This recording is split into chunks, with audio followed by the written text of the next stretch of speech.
speaking of trends, I kind of first thing I wanted to talk about, or that we wanted to talk about, was kind of the things relating to trends we're going to see in 2023, relating to esports and kind of the competitive gaming communities around the internet. And so this is kind of an interesting one because I think by this point, everybody who lives in the United States kind of knows that, we've been kind of looming towards this impending recession. And there is a lot of doubt and a lot of insecurity in esports, as is already. And so the question is whether esports will be able to remain in the same state that it was in 2022. Yep. Like, can it power through this kind of recession area? Because I think at this point, a lot of us know, or the people who aren't, or the people who kind of follow esports closely understand that esports is not exactly like a super profitable area or a super profitable industry. And so I really think advertising budgets are going to be slashed. I think consolidation in the actual area. So less esports orgs are going to be around when we go into this new year. Yep. And I think that's probably the biggest thing, is that we're going to see structure kind of become involved with these larger esports organizations. Like, they're here to stay. Yep.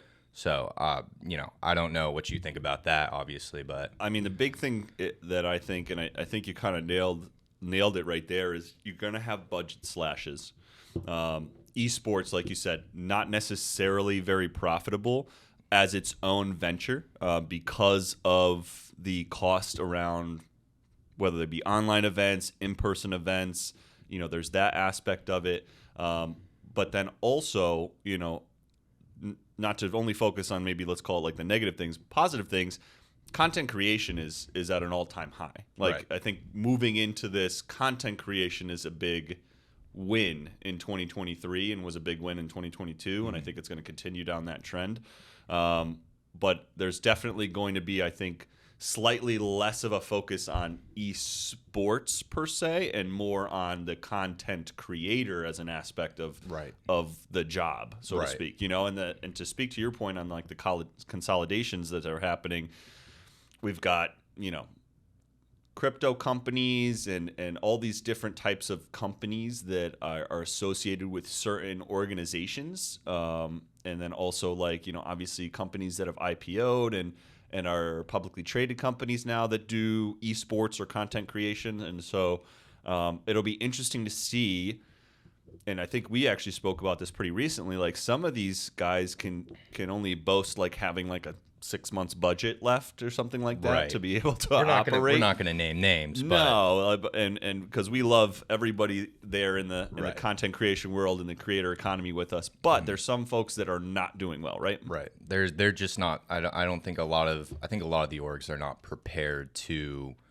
kind of weather this kind of storm that we're going to approach. And I think another thing that's actually going to happen is from what I've done, or from the research that I've seen and from what I've uncovered, is that I feel like Riot is actually in the best position to kind of take over the esports industry space for a lot of reasons. Because if you look at what games they're publishing and what games there's currently in development, we have the MOBA, right? Is that League of Legends? MOBA? Yep. It's okay. So we have the competitive aspect for MOBA, right? Yep. We just came out with Valorant. That's their competitive shooter. Yep. And now we're hearing kind of rumors and news about their newest game that they're releasing, which is like a fighting game.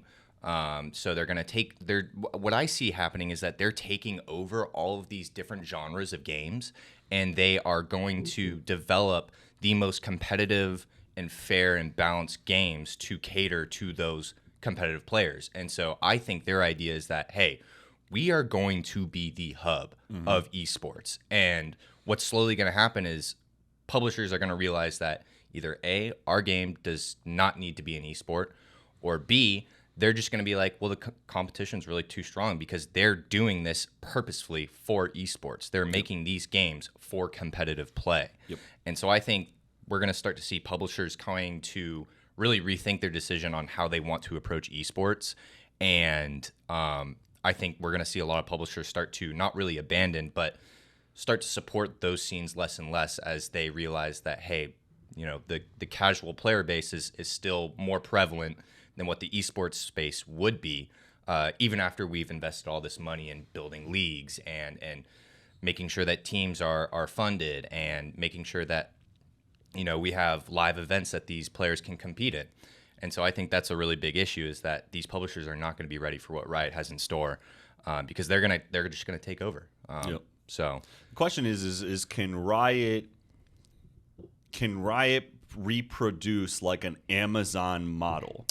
That's what I was thinking. And so like that's really where I see them kind of walking down is that they have with the support of League of Legends and what they had already managed to do around that game title. Obviously like the Mr. Beasts being involved with that. You had Mark Cuban playing it at one point in events with them, and so it's like you have people that definitely have the attention of pop culture, right? So they already are aware of what are the proper steps for them to be able to gain the attention or the notoriety for their games or for their purposes, right? And then I think that, again, with the wealth that company has available to them, I think that they continue to walk towards like the esports side of things, just because of the model that was the NBA or the MLB or the NFL. Like, I think the one thing that a lot of executives are going to have to eventually kind of get over is that you're never going to see numbers that rival those leagues now, because the content and entertainment is so much more niche than it has ever been.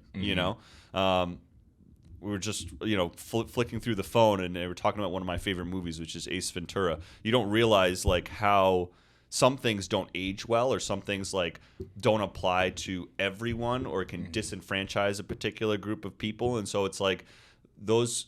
I think that as you walk towards a model where big companies are trying to take over, become a hub for all of the content, all of the entertainment, all of the events or participation, I think you're going to have more and more of those people start to walk towards, okay, let's get everything, let's do a little bit of everything, and let's see what happens. And I think Riot is one of those people who can still do that during a recession, because they've got money bags, right? You can't do that if you're like a indie game, or if you're somebody else. Like, there's no shot. You gotta